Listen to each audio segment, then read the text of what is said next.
अस्सलामुअलैकुम नाज़रीन कराम, नई वीडियो में आपको खुश आमदीद कहते हैं। शेख रशीद अहमद का इंटरव्यू हो चुका है, उसमें बहुत सारी बातें जो लीक हुई हैं वो इंतहाई अलार्मिंग हैं।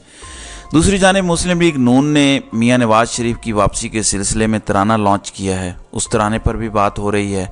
अजमल जामी कहते हैं कि धुन सुनी सुनी सी लग रही है। उस पर इमाद यूसुफ जो ARY के प्रेसिडेंट हैं, उन्होंने कहा वेरी नॉटी जामी, ये तो पूरी की पूरी ट्यून कॉपी की गई है। अबरारुल हक का जो सॉन्ग था, हम छीन के लेंगे आज़ादी, हम लेके रहेंगे आज़ादी, है हक हमारा आज़ादी, उस तराने के जो दरमियानी हिस्से थे वहाँ से चोरी की हुई ट्यून है ये। साहिर अली बग्गा ने उसको गाया है, उन्हें भी डिस्कस किया जा रहा है। अब इस गाने के बोल क्या हैं, ये बड़ी दिलचस्प चीज़ है। गाने के बोल है, मुश्किल से निकालो नवाज शरीफ, ये मुल्क संभालो नवाज शरीफ, अल्लाह के फजल से अल्लाह के करम से।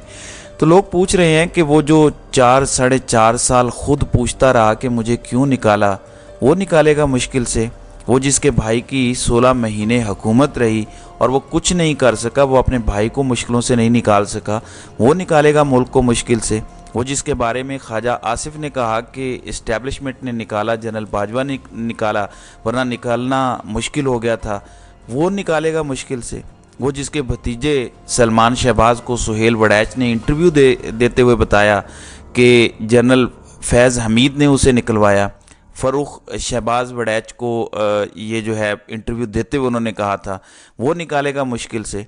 तो फिर ये जो 16 महीने मुश्किल में डाला था, ये किसने डाला था मुश्किल में? तो बड़ा मजाक उड़ रहा है उस गाने पर।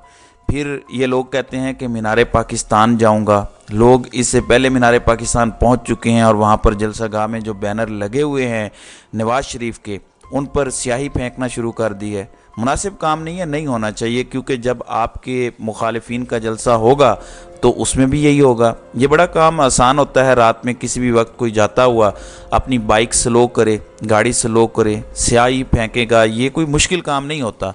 तो ये काम नहीं करना चाहिए। इस काम से आप कोई अपनी जीत साबित नहीं करते। हाँ, आपको सोशल मीडिया पर लगाने को, चलाने को तस्वीरें वगैरह मिल जाती हैं, लेकिन इससे कुछ साबित नहीं होता, तो ये काम नहीं करने चाहिए।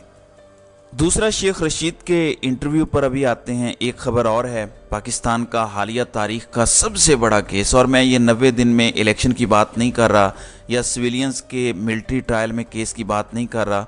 बहुत अहम दिन है, अगले 2 से 3 दिन। तो पाकिस्तान की हालिया तारीख का सबसे बड़ा केस, उस केस में कुछ बहुत अहम चीज़ें आपके सामने आएंगी। सही होंगी, गलत होंगी, अभी नहीं पता, लेकिन एक अदर ड्राइंग रूम में ये डिस्कशन हुई है कि पाकिस्तान के पिछले 1.5-2 साल की तारीख के सबसे बड़े केस के किरदार कौन से हैं। तो सबसे बड़े केस के लिए आने वाले 2-3 दिन बड़े अहम हैं, उनमें 1-2 नाम सामने आ सकते हैं। मैं पहले ही आपको बता रहा हूं कि ये नाम इसके हवाले से सही होंगे, गलत होंगे, अभी पता चलेगा, लेकिन ये नाम सामने आ सकते हैं। अब आते हैं नाज़रीन इकराम शेख रशीद के इंटरव्यू पर।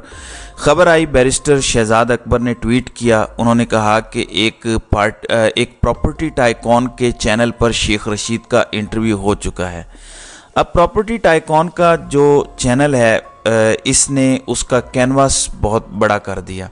इस वक्त तो एक्सप्रेस न्यूज़ मलिक रियाज का चैनल है, पब्लिक न्यूज़ अर्रहमान बिल्डर्स वालों का चैनल है, फिर न्यूज़ 1 अल कबीर वालों का चैनल है, इसी तरह से सुनो न्यूज़ ब्लू वर्ड वालों का चैनल है, दुनिया न्यूज़ मियां आमिर का चैनल है। तो इन चैनल्स के मालिकान कहीं ना कहीं कंस्ट्रक्शन या रियल स्टेट के सेक्टर में हैं, और ये पाकिस्तान का बहुत बड़ा सेक्टर है, इसलिए कैनवस बहुत बड़ा हो गया। फिर ये कैनवस थोड़ी देर में लिमिटेड हुआ और ये समा पर बात आ गई, जो अलीम खान का चैनल है। जब ये समा पे गया तो फिर एंकर्स कौन कौन से हो सकते हैं, उस पर बहस हुई। अब समा के केस में एंकर 2-3 ही बचते हैं। एक नदीम मलिक साहब हैं, जबकि दूसरे मुनीब फारूक हैं, जो समा पर हालिया दिनों में आए हैं।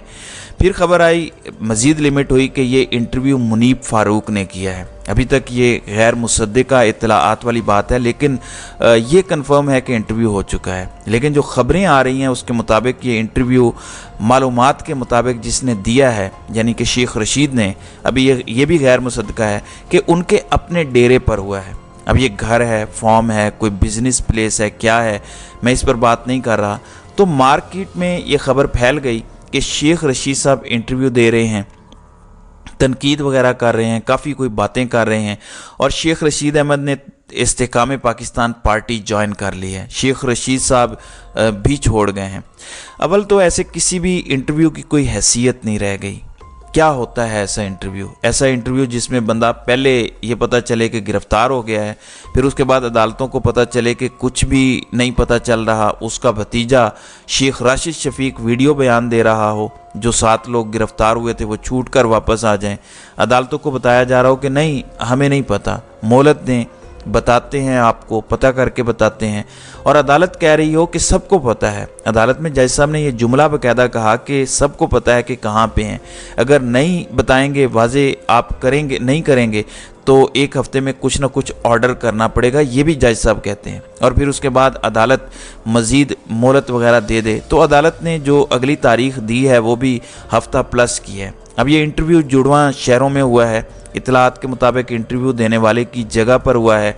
अब इसमें 2 चीज़ें कंफर्म होना बाकी हैं कि इंटरव्यू देने वाला भी क्या फ़िज़िकली वहाँ पर था, और या वो वहाँ पर नहीं था, वो ज़िंदा दिलाने शहर के लाहौर के शहर में था, ये अभी कंफर्म होना बाकी है। इस सिलसिले में 2 इत्तलाआत आ रही हैं, लेकिन इंटरव्यू हो चुका है। ये खबर गलत है कि शेख रशीद अहमद ने इस्तेकाम पाकिस्तान पार्टी ज्वाइन करने के लिए कह दिया गया है। हाँ, ये बात एजाज़ सैयद ने कही है, उनसे बहुत सी बातों पर इख्तलाफ हो सकता है, बहुत सी बातों पर इत्तेफाक भी हो सकता है, अच्छे रिपोर्टर हैं। तो एजाज़ सैयद ये कहते हैं कि उन्होंने तनकीद की है, लेकिन ना तो वो अपनी पार्टी छोड़ रहे हैं, ना ही वो इस्तेकाम पाकिस्तान पार्टी को ज्वाइन करने जा रहे हैं। जो मेरी मालूमात हैं, जो मुझे पता चल रही हैं कि शेख रशीद ने इमरान खान पर तनकीद भी बड़ी लिमिटेड की है। इस हवाले से तनकीद की है कि इमरान खान को फ़ौज के ख़िलाफ़ यहाँ तक नहीं जाना चाहिए था, इस तरह की बात की है। इमरान खान फ़ौज के ख़िलाफ़ इतना है भी नहीं, इस तरह की भी बात की है। इमरान खान की जमात के लोग वहाँ पर गए, इस तरह की बात की है। मुल्क में चीज़ें बेहतर होनी चाहिए, इस तरह की बात की है। शेख रशीद ने टोन बहुत डाउन रखी है और कहा है कि ये बयानियाँ बनाते वक्त गलतियाँ हुई हैं, इन गलतियों में एंटी आर्मी बयानियाँ बन गया, वो बनाना नहीं चाहता था। शेख रशीद अहमद ने ये भी बातें की हैं। इससे ज़्यादा पता ये चल रहा है कि शेख रशीद ने कुछ मज़ीद बातें नहीं की। वैसे सोचिए, शेख रशीद का इंटरव्यू, वो आदमी जो सबसे बड़ा जुमलेबाज है, वो आदमी जो बार बार कहता है कि मैं कोई 14 बार वज़ीर बन चुका हूँ, वो आदमी जो दुनिया घूम चुका है, जो हरमैन में सबसे ज़्यादा जा चुका है, तो वो आदमी जब ये बातें कर रहा हो, जेल भी भुगत चुका, किताब भी लिख चुका, उसका इश्क सिर्फ एक है, सिर्फ एक इश्क उसका है, और वो है लाल हवेली।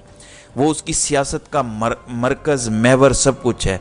तो मेरा ये ख्याल है कि इंटरव्यू उसे लाल हवेली वापस दिलवा देगा। इंटरव्यू ने सदाकत अब्बासी को वापसी दिलवा दी, उस्मान डार को वापसी दिलवा दी, फ़ारूक हबीब को वापसी भी दिलवाई, फ़ारूक हबीब को बदनामी भी दिलवाई, फ़ारूक हबीब को एक नई पार्टी भी दिलवा दी। तो मेरा ये ख्याल है कि ये इंटरव्यू शेख रशीद को लाल हवेली दिलवा देगा। लोग ज़्यादा परवाह नहीं करते, तो शेख रशीद को लाल हवेली अगर मिल जाती है तो उनको इन एडवांस मुबारकबाद। तो नाज़रीन इकराम, आपकी इस वीडियो के हवाले से क्या राय है? आप अपनी राय का इजहार कमेंट सेक्शन में ज़रूर कीजिएगा।